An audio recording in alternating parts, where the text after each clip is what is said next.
Welcome to our guide on disabling Snapchat's My AI feature for iPhone users. Ever felt overwhelmed by Snapchat's My AI? Let's dive into the solution. First, what is My AI?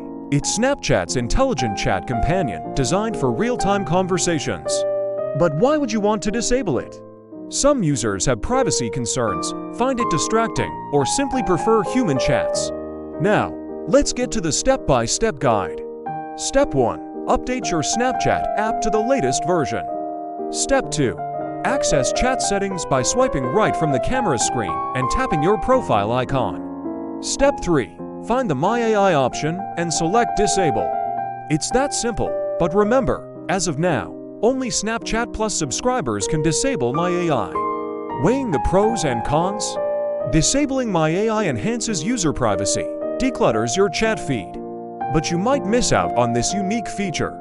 Got questions? Can you re-enable it? Absolutely. Just head back to chat settings. Is it secure? Snapchat ensures robust security for My AI.